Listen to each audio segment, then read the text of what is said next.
Welcome to our deep dive into value-aware agent memory.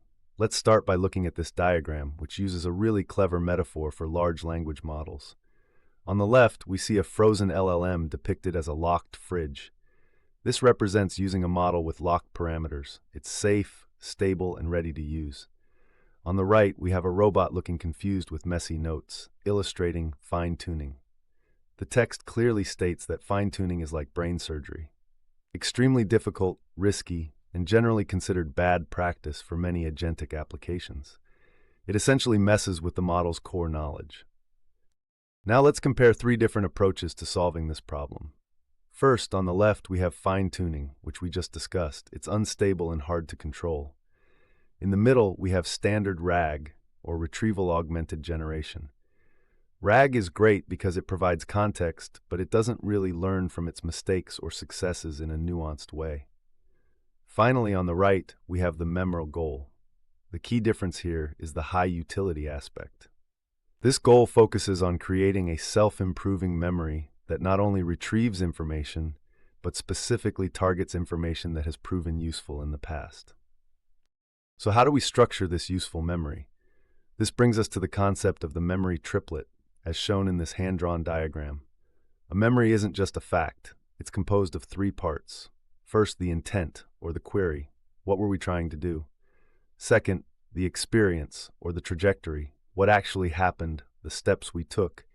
And third, and most importantly, the utility, or the Q value. This measures how successful that experience actually was. This triplet structure allows the agent to evaluate its own past actions based on their outcome. Moving on to the retrieval process itself, look at how we filter information. It's a two-phase process.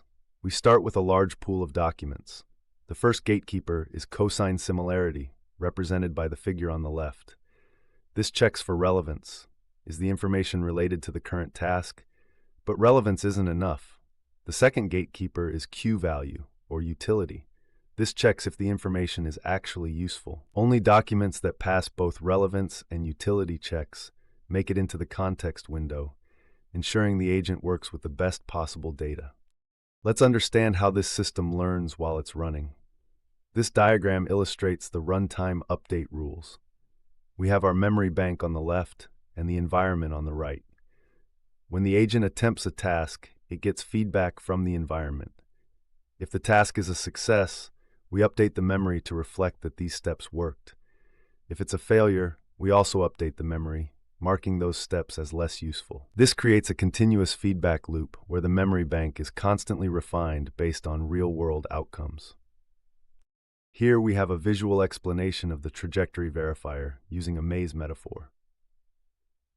Solving multi-step tasks is like navigating a maze. In a standard retrieval approach, you might just retrieve random paths that look somewhat relevant. But with MemRL, we use a trajectory verifier.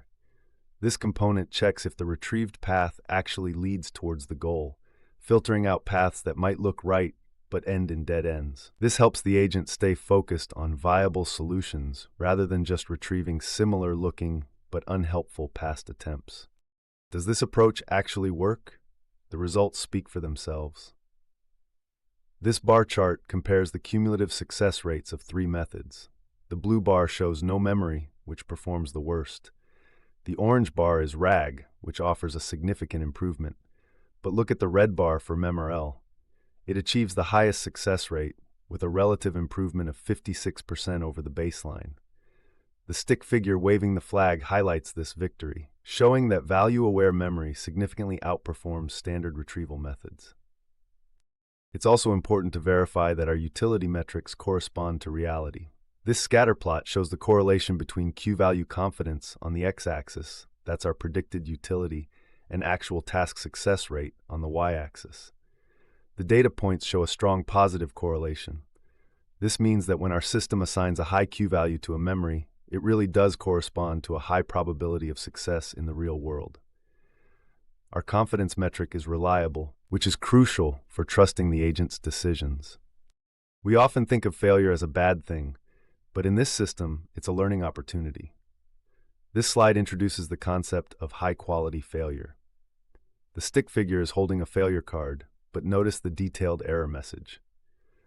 When an agent fails but generates a clear, informative error trace, that failure becomes a high-utility experience. We can use corrective heuristics to analyze what went wrong and store that lesson. So, distinct and well-documented failures are actually valuable data points for future improvement. To wrap up, let's summarize the evolution of agent memory. We started with the frozen brain, the static LLM, like a locked box. We want to avoid the messiness of fine-tuning that brain directly. Instead, we moved to evolving memory, an external system that grows and adapts.